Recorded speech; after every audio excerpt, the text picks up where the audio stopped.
All right, you can take your Bibles with me and turn, please, to Genesis chapter 3 this morning. Last week we were in Genesis chapter 1 introducing ourselves to the enemy, that being Satan, the accuser of the brethren, formerly understood to be an exalted cherub of God, sought to exalt himself above the Almighty, and so was cast out of that exalted position. Satan wanted a kingdom. But in order to have a kingdom, he needed three things. He needed the right to rule. He needed a realm over which to rule, and he needed to exercise that right over that realm. Satan had agency at this point, and still does, so it was theoretically possible for him to gain such things, for him to exalt himself above the Lord as he was cast out of heaven. But he needed a kingdom. It was understood that man had been given dominion over the created order, that man effectively was responsible for God's kingdom as it related to the created order. And so Satan recognized that if he could get man, if he could convince mankind to follow the promises of Satan's kingdom rather than of God's kingdom, man aligned himself with Satan in opposition to God, then the realm of creation over which mankind had been given dominion would fall into the hands of Satan, who could then rule as the god of this world. And in the tree of the knowledge of good and evil, the Bible tells us that God had given mankind a choice. A proof of man's love, which, if Satan could convince man to reject God's authority and so to partake of the fruit of which God had said not to submit himself rather to Satan's authority and Satan's truth claim as it relates to the tree, then Satan would have a realm over which to rule, and by virtue of man's choice would have the right to rule over them. So last time we read verse 1 of Genesis 3, simply introducing ourselves to this person, Satan, who appears in our narrative as a serpent. Now we go back to verse 1, and we continue through verse 5. This time we're going to focus our efforts upon the offer which Satan makes to mankind. And as we walk through it, we're going to find that this philosophy of Satan, this philosophy which will be accepted by Adam and infused into mankind and the created order, the philosophy under which we have lived since that day, is not only alive and well in the world today, but has become the dominant religious philosophy of our age. A religion which we call today humanism. And Lord willing, we'll connect some of those dots for you today. So what I'd like to do is read all 5 verses together of Genesis chapter 3, verses 1 through 5. And then we'll begin walking through the various elements of Satan's philosophy, introducing ourselves to it. So the Bible says in Genesis 3, 1 through 5, "Now the serpent was more subtle than any beast of the field which the Lord God had made. And he said unto the woman, Yea, hath God said, Ye shall not eat of every tree of the garden? And the woman said unto the serpent, We may eat of the fruit of the tree of the fruit of the trees of the garden, but of the fruit of the tree which is in the midst of the garden, God hath said, Ye shall not eat of it, neither shall ye touch it, lest ye die. And the serpent said unto the woman, Ye shall not surely die, for God doth know that in the day ye eat thereof, your eyes shall be opened, and ye shall be as gods, knowing good and evil." So Satan is in the Garden of Eden with Adam and Eve. And Satan addresses himself to Eve. And we'll talk about that a little bit later, why it is he addresses himself to Eve. Not later today. We'll talk about it in a subsequent sermon. But he asks a question. Hath God said, Ye shall not eat of every tree in the garden? Now notice already the subtlety of this statement. First, it is a very cynical and an unfair portrait of the prohibition which God gives. Notice it with me. Hath God said, Ye shall not eat of every tree of the garden? As Satan seeks to plant doubt into the heart of the man and his wife, he first says this idea. Has God really told you that you can't have everything? That you can't have every tree? Now, this is not incorrect necessarily, is it? God has in fact told them that there is a single tree of which they cannot partake.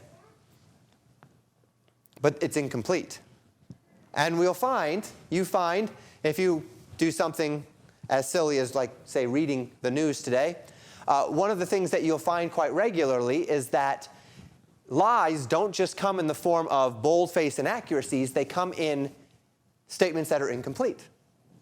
Statements that change the perspective, that don't tell you the whole story, that leave out certain things that otherwise would be kind of important to a full understanding of the situation at hand. And that's kind of what happens here. As Satan says, has God really withheld from you?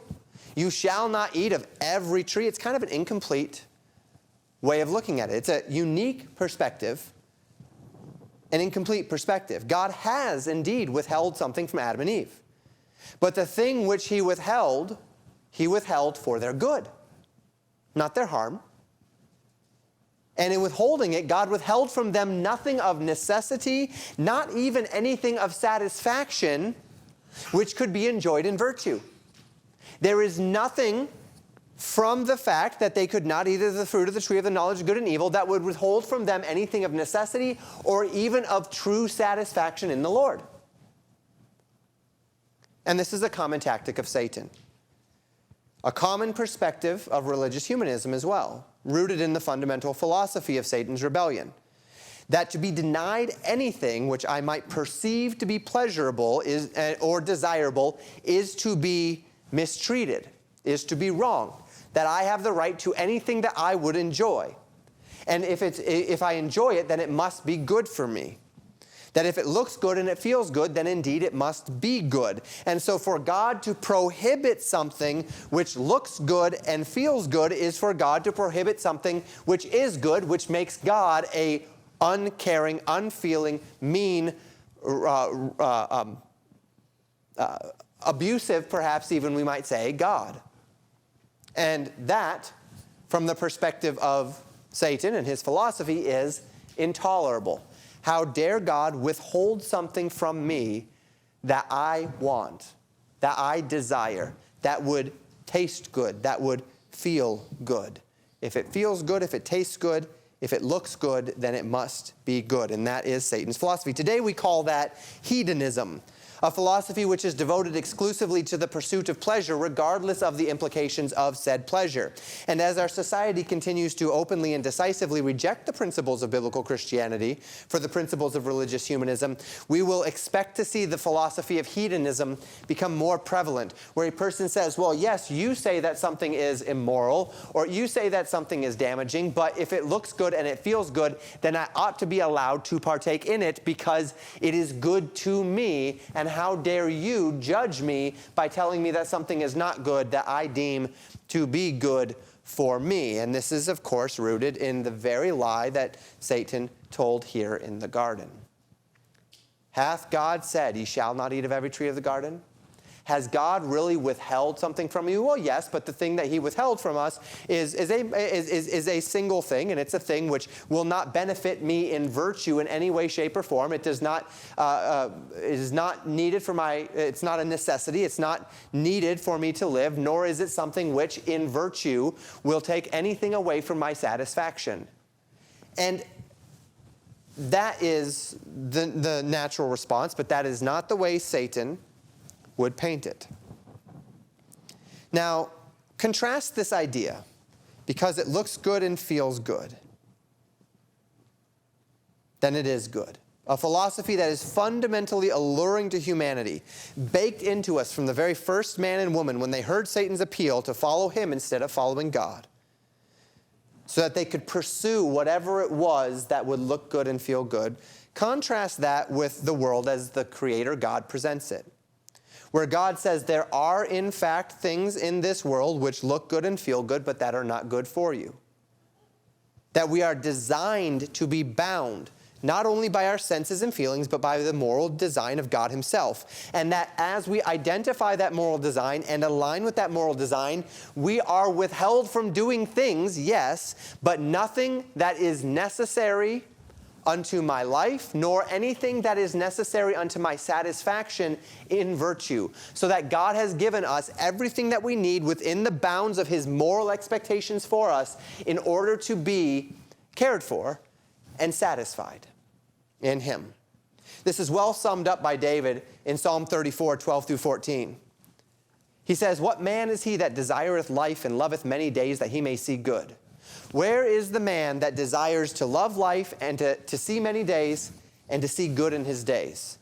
Keep thy tongue from evil and thy lips from speaking guile. Depart from evil and do good. Seek peace and pursue it. The eyes of the Lord are upon the righteous, and his ears are open unto their cry. The face of the Lord is against them that do evil, to cut off the remembrance of them from the earth. The fundamental principle at play here is the question of who is the Lord and what is actually good for you. Is it good for you just because it feels good? Is it good for you just because it looks good? Is it good for you just because it tastes good? Or is it good for you because God has ordained it? Are you the Lord? Or is God the Lord? Are your desires, your feelings, your urges the ultimate authority over your decisions? Well, that's religious humanism. That's Satanism. Or is God the Lord? So that God's expectations, God's design, and God's decrees are the ultimate authority over your decisions. This is biblical Christianity. This is God is Lord. And this is the crossroads which Adam and Eve found themselves at on this day. Satan is presenting to them a different outlook on life, one which they perhaps had not fully considered before. The idea that God might actually not have their best interest in mind. Interesting. The idea that maybe they and their own personal judgment and their natural human urges might actually be a better authority or a higher authority or a more reliable authority in their life than God. That maybe they knew better than God did what was good for them and what was best for them. This is Satanism. This is religious humanism. The idea that they should have the ultimate authority over their own selves and no external force ought to be able to define for them what is moral and immoral, what is right or wrong, but rather these decisions should rest with them and with them alone as free agents and as autonomous beings, and that is Satanism. That is humanism. Satan was calling upon them to be their own gods, though we haven't quite read that statement yet. I mean, we read it, but we haven't gotten there yet in our exposition. He is calling them to be their own gods with the promise that in doing so, they would find freedom from the restraints of God's rules. But of course, Satan was mistaken, or he was lying. Whether or not Satan, the difference between a person who's lying and a person who is mistaken is that with one of them they've deluded themselves, with the other they've not deluded themselves, right? So the liar is a person who's telling you something they know is wrong, but they also know it's wrong. The deluded person is a person who's telling you something that is wrong, only they don't know it because they're caught in the delusion as well. And there's always been a debate about whether or not Satan is, and we know he is indeed the father of lies, whether the extent to which Satan feels as though he can actually win. Has he read the Bible? Does he actually know whether or not, does he actually know he's going to lose? Does he realize he can't win? That's a question perhaps for theologians on a debate stage. For people who enjoy going through those theoreticals. But one thing is certain, this was a lie. On the first day of creation, God had said, "Let there be light," right? And as we spoke through that, we connected that to the creation of the moral order of the universe. If God has built the moral order of the universe into the very fabric of its created order, the design of God, his moral fingerprints are written in the very fabric of creation. If mankind is indeed given free agency to make the choice for himself, it's not going to change God's design. It's not going to change the moral fabric of the universe. It's not going to change the fact that the universe still operates by God's rules, whether or not man or anyone else chooses to operate by them. And it's not going to change the fact that the man who would see life live and who would love life and see good in his days is a man who aligns himself with God's moral order. So what Satan didn't tell Adam and Eve on that day was that to reject God's design would not actually redefine the world to align it with their will. Now, humanism still thinks that that's possible. that if I reject God's moral order, it will actually reorder the world. That if I reject male and female, that the world will actually be able to operate in a twisted and a backwards moral order where I reject male and female. That if I reject the nature of a man and a woman in marriage, that I can actually reorder the world to operate by those principles. That if I reject God's design as it relates to morality, that somehow the world can operate in that design, but they would be wrong. Much to the contrary. Man does not actually become a God of his own existence, able to bend creation to his will and remake the moral order of the universe in his image. Much to the contrary, it simply causes him to begin swimming against the current of God's divine order, which will resist him at every turn. So then, as I mentioned already, as the narrative continues, Eve actually does a good job of refuting this perspective of Satan initially. Satan gives this perspective. Has God said that ye shall not eat of every tree? Has God really withheld something from you? And Eve's response is quite good. We read in verses 2 and 3. And the woman said unto the serpent, we may eat of the fruit of the trees of the garden, but of the fruit of the tree which is in the midst of the garden, God hath said, ye shall not eat of it, neither shall ye touch it, lest ye die. So Eve says, no, that isn't really the case, serpent. It isn't so much that God has told us that we can't eat of every tree, but rather we can eat of every tree but one. And we might call this a glass half empty, glass half full type perspective. But the fact of the matter is, there's a big difference between you cannot eat of every tree and there's only one tree you can't eat of, right? And then she reiterates God's warning regarding the tree of the knowledge of good and evil, that God has said, ye shall not eat of it, neither shall you touch it, lest you die. Now we take note of the fact that this is not actually what God had said, right? In Genesis chapter 2, verses 16 and 17, the Bible says this, and the Lord God commanded the man, saying, of every tree of the garden thou mayest freely eat, but of the tree of the knowledge of good and evil thou shalt not eat of it, for in the day that thou eatest thereof thou shalt surely die. God told Adam that he may not eat of the fruit of the tree, and the day that he eats of it, he would surely die. And there's a question as to why is this change between what God had told Adam and what Eve told Satan.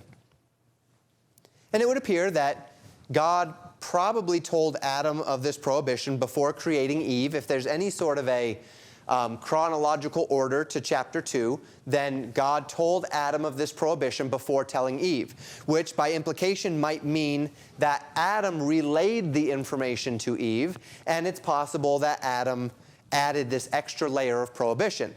We're not to eat of it, and by the way, just don't touch it. So perhaps it is that Adam gave that extra prohibition, and then Eve, recognizing that she was under her husband as the body of him as her head, was divinely bound to said prohibition, not only not to eat of it, but not to touch it, because that's what her husband laid in place, and her husband did that specifically so that they would never come to the point of eating it. Perhaps it was for some other reason. In all honesty, we don't know. However, if that were the case, that Adam did add an extra layer of prohibition in order to avoid sin, well, that's a pretty valid biblical strategy, isn't it? We call those in our lives standards. Sometimes we talk about them at church and we call them fences. It's a valid biblical strategy to avoiding sin, isn't it? Solomon describes in Proverbs 7 a young man. And he says he looked out of his window and he saw a young man, and he describes that young man as void of understanding. And the reason why he calls this young man void of understanding is because he passed by the corner of what I often call a willing woman, what we might understand to be a prostitute or a harlot. And as he passed by the corner, the Bible says that she grabbed him and flattered him. And in verses 21 and 22, the Bible says this of Proverbs 7. With her much fair speech she caused him to yield. With the flattering of her lips she forced him. He goeth after her straightway, as an ox goeth to the slaughter, or as a fool to the correction of the stocks. And Solomon's lesson in this chapter we find in verses 24 and 25 of Proverbs 7. Hearken unto me, Now therefore, O ye children, and attend to the words of my mouth. Let not thine heart decline to her ways. Go not astray to her paths. Notice he says there, let not your heart decline to her ways. Don't go astray to her paths. He began in chapter 7 by saying that there was a young man void of understanding because he went by the woman's corner. And we don't have all the details of what was going through that young man's mind, but if he's anything like any other human as it relates to sin, he says, well, I can handle it. It's not going to be a problem. I can walk that line and it will be fine. But of course, it wasn't fine. But when he got into the place where he was in the midst of the depths of temptation, he yielded to said flatteries and he yielded to said temptation. And the idea is don't incline. Don't let your heart decline to her ways. Don't go astray in her paths. Stay away from the corner and you won't be in that place to begin with, right? That's a standard. Now, it's not a sin to walk by the corner of the harlot. But it's a danger to walk by the corner of the harlot if you know that she's there. And you know what her methods, her strategy will be to entice.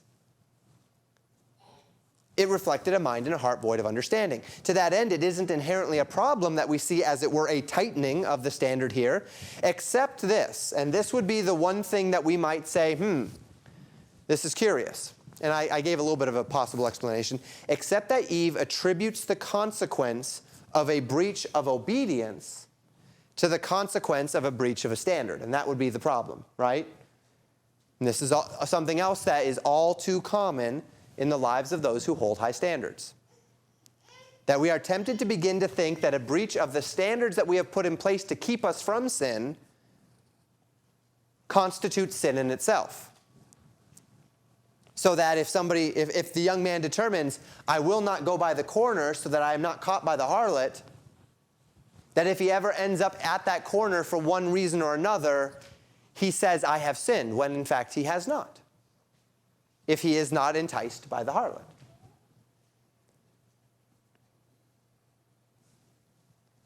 And this can lead to confusion, it can lead to alienation, it can lead to judgmentalism, it can lead to all sorts of other problems in our lives when we take that which is a standard and we elevate it to a sin or not sin issue itself. Now here once again, we don't really have an answer for these things. What is going on here? If indeed Eve is saying this because her husband gave her the command, then she is under that biblical authority and she was perfectly right. But she did credit the consequence to touching, not just to eating, which is a consequence which God did not lay in place. Not exactly sure all of that, but of course all of that isn't the point of the quote anyway. The point is much more important than that. It's for us to understand that Adam and Eve were not operating under any sort of ignorance of what God expected of them. Whether or not they had upped the ante on the standard, whether or not there was some misunderstanding by which they thought that they could not touch of the fruit, whether or not they had gone beyond what God had asked there, it really doesn't matter. What does matter is this: they knew that they were not to partake of that fruit. And they stepped into this conversation with the serpent with their eyes wide open, not only to God's expectation, but their eyes wide open to the promised consequences should they rebel. They knew what God expected, and they knew the consequence if they rebelled. So Eve effectively refutes the narrative of the serpent here. She does a good job. She takes his very cynical, somewhat deceptive approach to God's prohibition, and she gives back to God his rightful authority, and in part his motivations. No, God has opened up every tree. There's nothing that we are not given that we need. We have every necessity, we have every satisfaction, and it is all done within virtue. We don't need anything that tree has to offer. But Satan isn't done yet. Whereas to this point, Satan has not said anything blatantly false. He has used truths, and he has twisted those truths and perverted those truths and caused those truths to be seen in a negative light. It's a very similar thing to what happens today, right? When we talk about even things such as standards, person approaches biblical Christianity and they say biblical Christianity is only about what you can't do. It's only about making you miserable and taking away all the things that are fun. only to realize when you read the Word of God and you step into a life that is led by the Spirit of God, that within virtue, God has withheld nothing from us for necessity or satisfaction in this life or the next. That you can live 100% within the bounds of the Word of God and not miss a thing of the joy and the virtue that God has intended for a man or a woman in this life. In this life, not just the life to come. And so this lie is plenty old, this deception is plenty old, and we see it here. So Satan has not said anything blatantly false, he's just given a false perspective on something that is in fact true. God has withheld this tree from them. But that changes in Genesis chapter 3, verse 4. In verses 4 and 5, the Bible says, "The serpent said unto the woman, Ye shall not surely die." This is a very definitive statement here. "For God doth know that in the day ye eat thereof, your eyes shall be opened, and ye shall be as gods, knowing good and evil." Now, this is where Satan lies. Now, from a certain perspective, we could still say, well, no, this isn't a lie in its fullest right. But no, this is a lie. He directly contradicts the promised consequence of God, and the only excuse that he might be able to give for this, whereby it would not be a completely blatant lie, is, well, I was talking about this from a different perspective. In other words, the minute that Adam and Eve partook of the fruit of the tree of the knowledge of good and evil, they did not keel over dead. They did not give up the ghost. But that's not what God was talking about when he said that they would surely die. So Satan takes the material and he says, materially, you will not die. But he doesn't mention what would happen spiritually. He doesn't mention a spiritual separation. We'll talk more about that in the weeks to come. So in the essence of the sense that God intended it, Satan does indeed directly contradict the promised consequence of God, telling Eve that to eat of the fruit would not mean her death. But much to the contrary, to eat of the fruit would open up for them an entirely new context for life. That's what he's promising.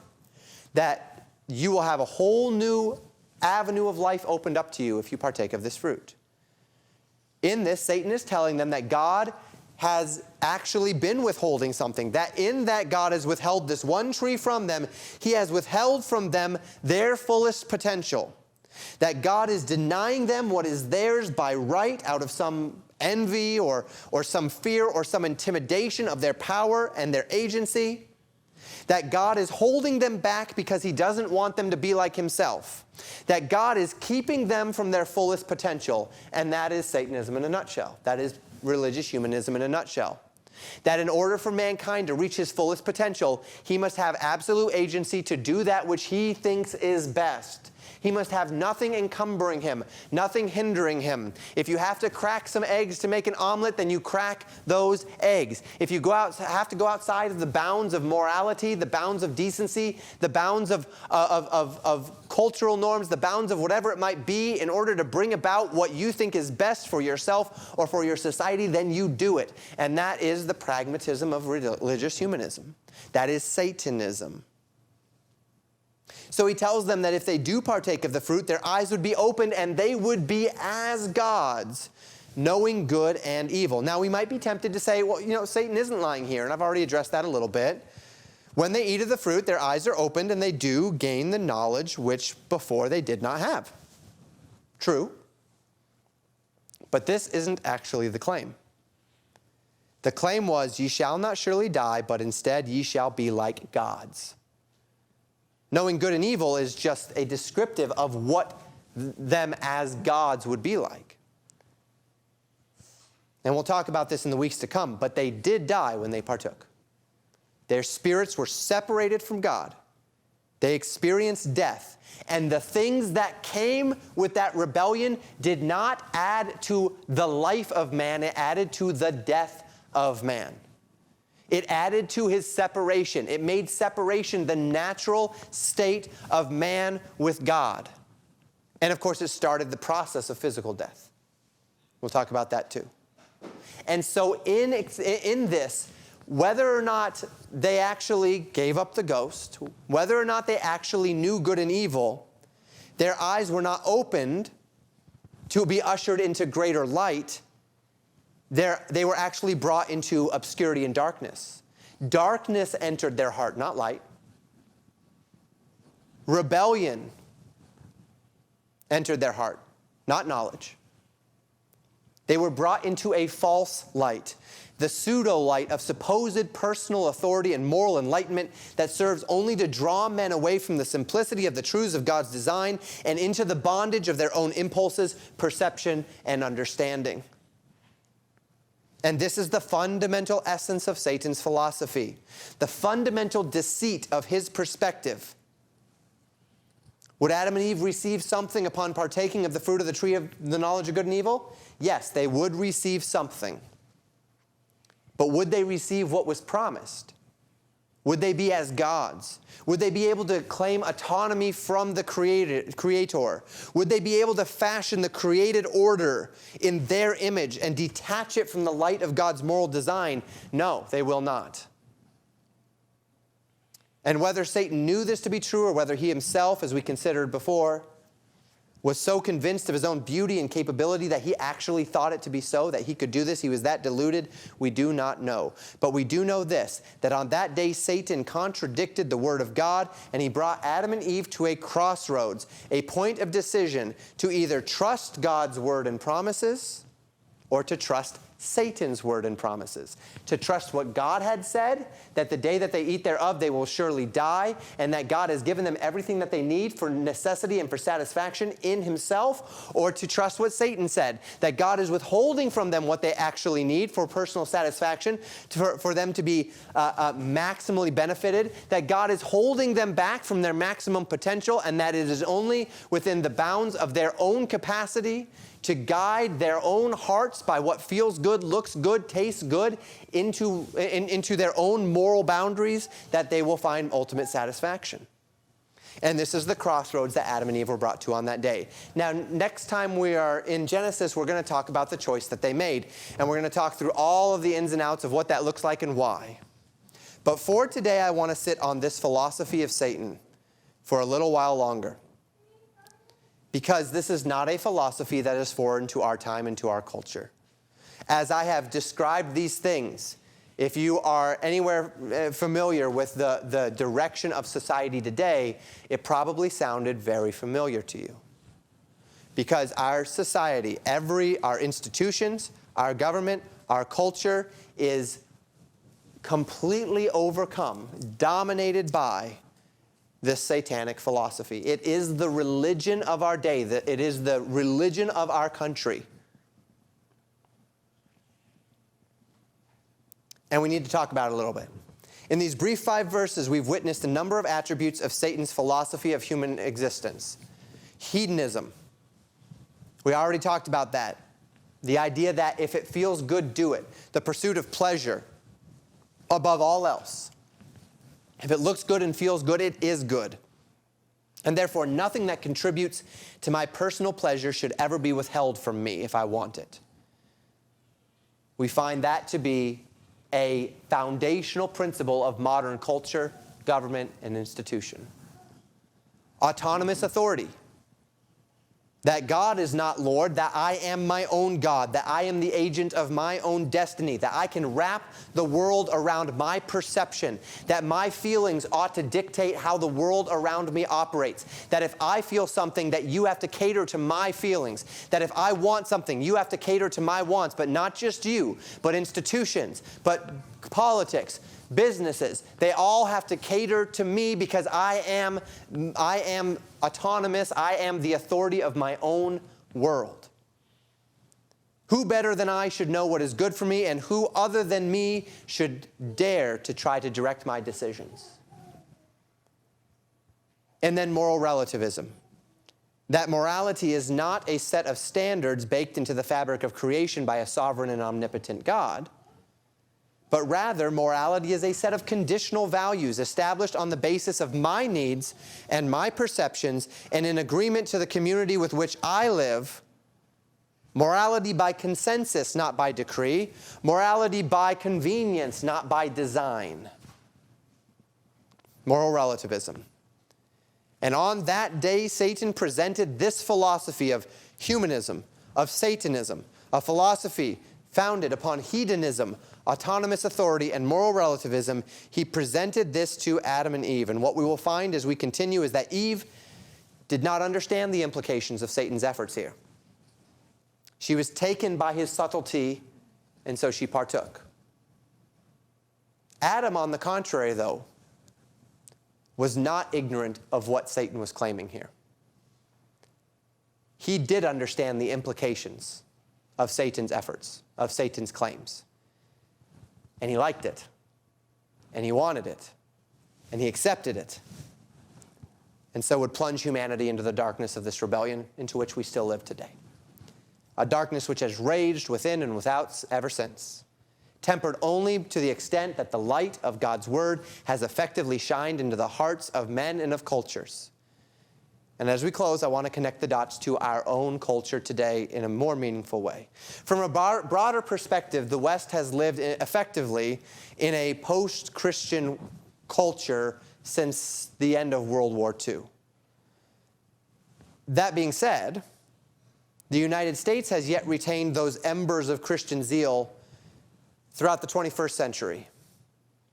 But in the new millennium, as we have seen, things have changed. In the past 10 years particularly, we have seen one of the most dramatic cultural shifts since the founding of the country. Away from the firm foundation of biblical Christianity and into the sinking sand of religious humanism. So it can be safely said today that the United States operates under the unified state religion of humanism.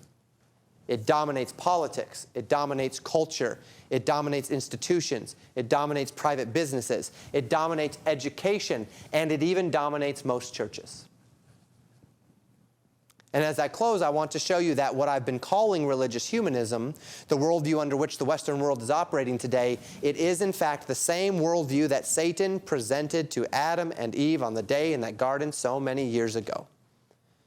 So I'm going to walk through, and those of you that have heard some of my other teachings know that I'm strongly connected to the Humanist Manifesto of 1933 when I try to prove the points here.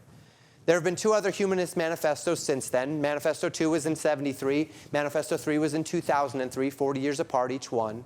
But the reason why I go back to 1933 is because as an institution gains in credibility and in influence, they tend to hide what they believe more and more. And they do that because now that they have credibility and influence, they actually see the light at the end of the tunnel that says we might have enough credibility to start to dominate. They have to hide what they are if what they are doing is wicked. Because the wicked flee when no man pursueth.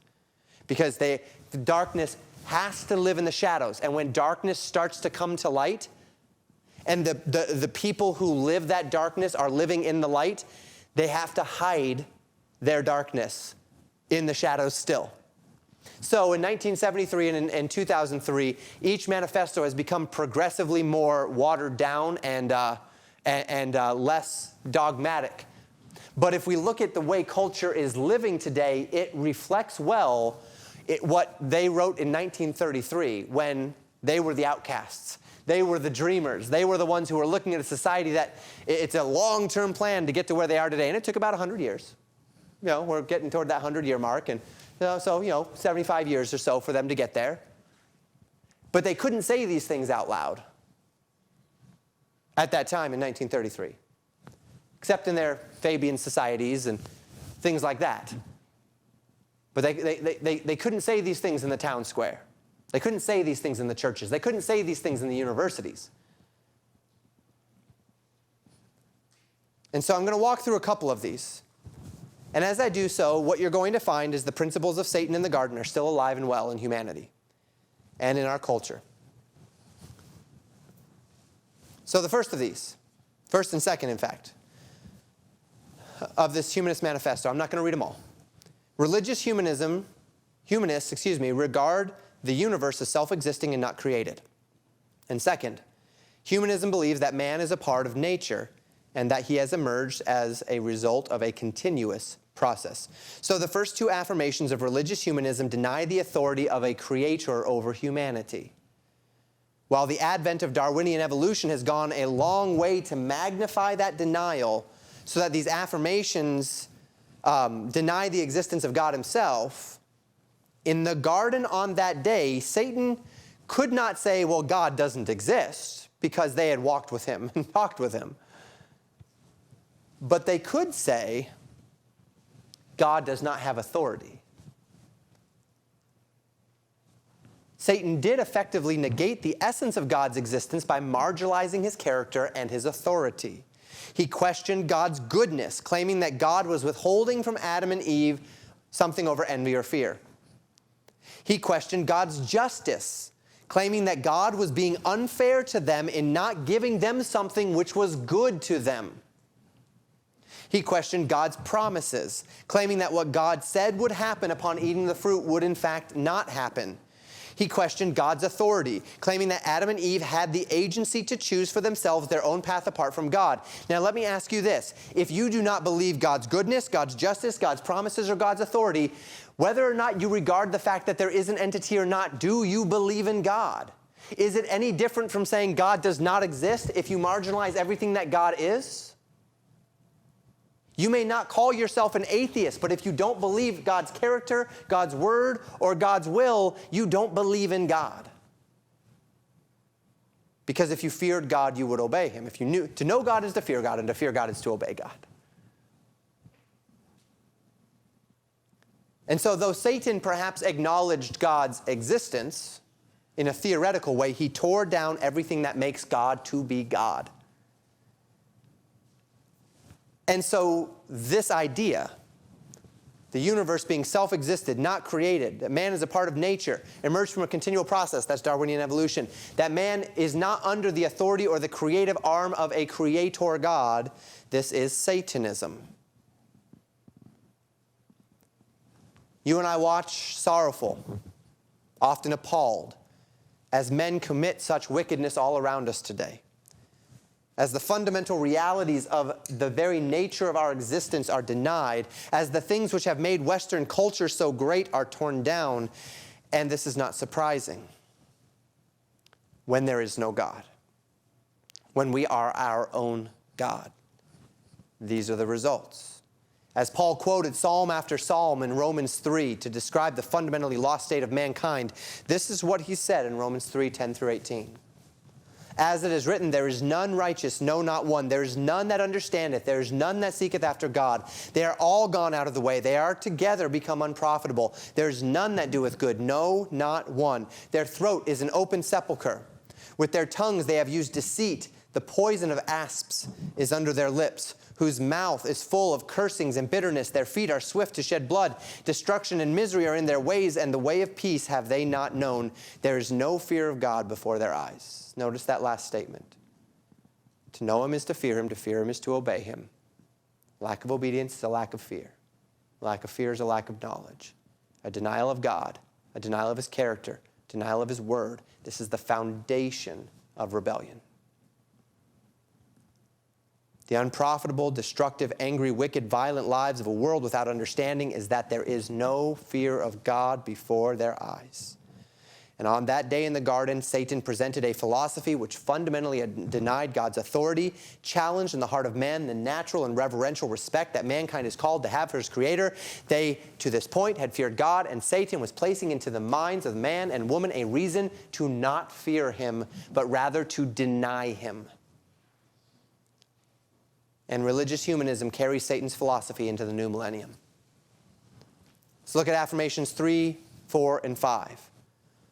Affirmation 3, Humanist Manifesto, 1933. Holding an organic view of life, humanists find that the traditional dualism of mind and body must be rejected. No spirit.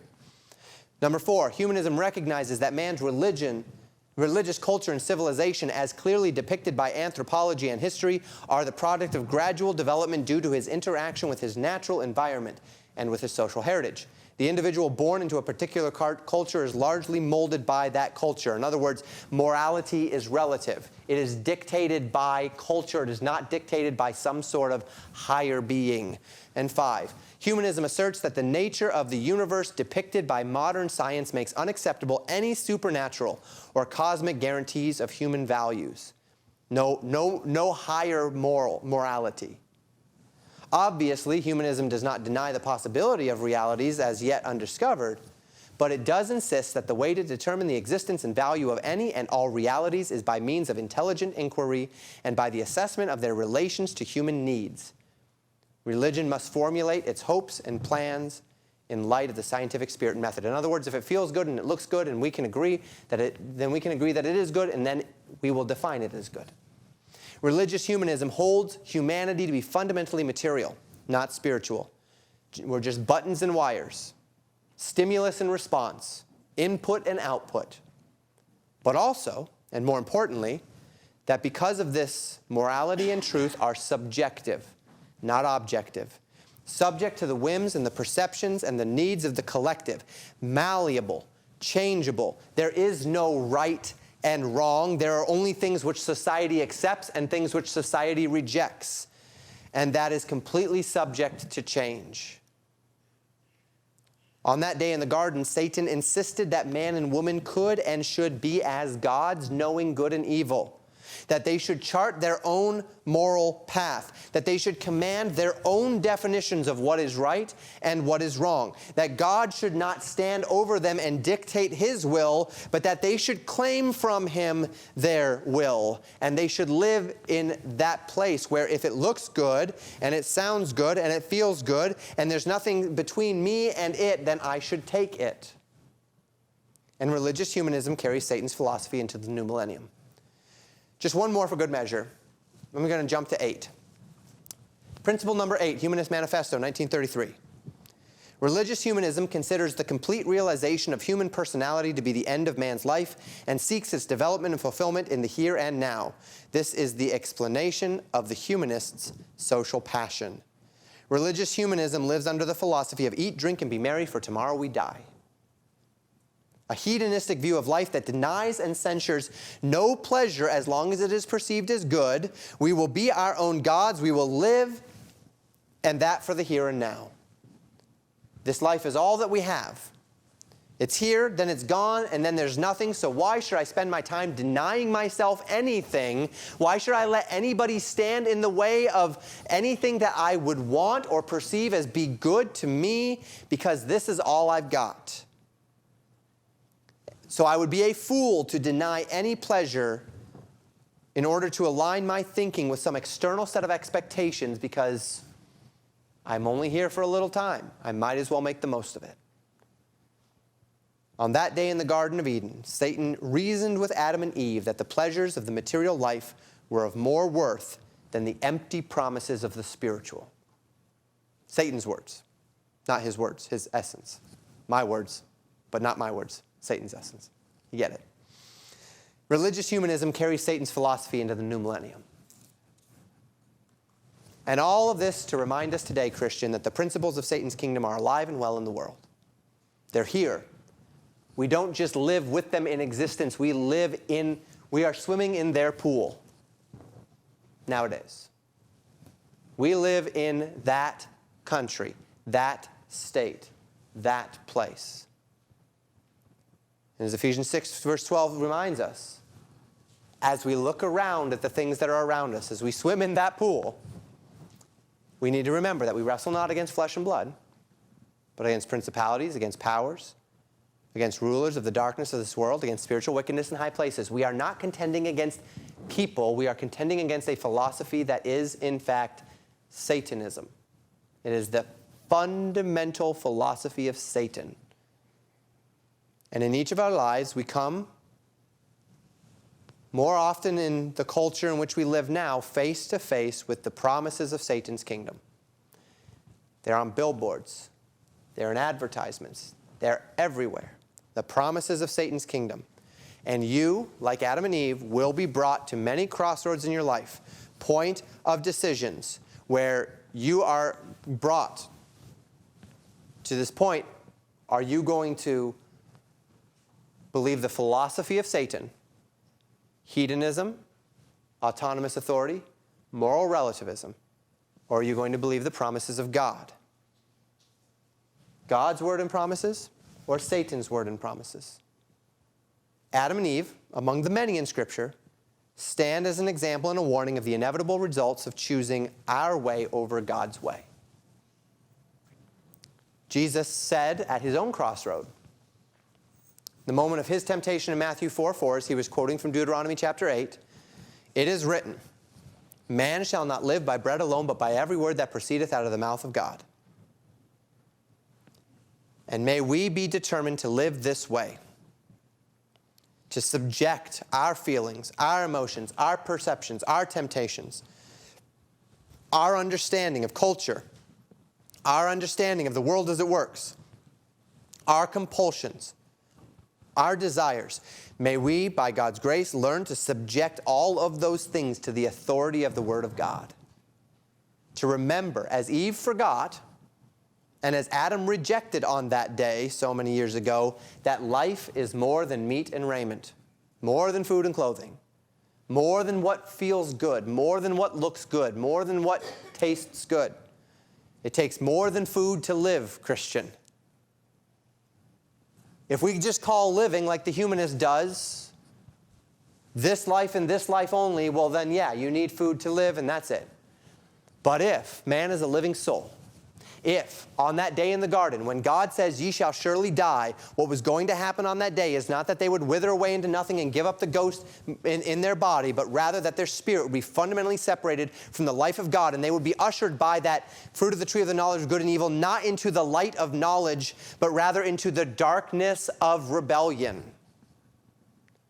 If we know that to be true, as the Word of God says it is true, that true life, the life God has designed mankind to live and within which to flourish, is absolutely dependent upon our faith in the words that proceed out of the mouth of God, then this will drive us to a certain manner of thinking, living, a manner that is aligned with God's Word. For to know Him is to fear Him, and to fear Him is to obey Him. And may this drive us in our love for God, that God has in His Word and according to His plan withheld from us nothing for our necessity or even our satisfaction in virtue. That yes, there are things that we do not do as followers of the living God. That yes, as I walk the path that Christ walked, there are going to be elements of denial of self against the world and the flesh and the devil. But these are not denials of things which are best for me. These are things which I deny of myself in obedience to the Lord's commands, specifically because they are things which are not good for me. Specifically because God has provided for me everything for necessity and satisfaction in virtue. And I don't need it if He has not made provision for it. And that is the philosophy of God, biblical Christianity. May we love God. May we believe God. May we obey God. Thank you for listening to Pastor Jamen Wikler from Legacy Baptist Church in Buffalo, Minnesota. More information about Legacy Baptist Church and a library of sermons are available at www.legacybaptistchurch.net.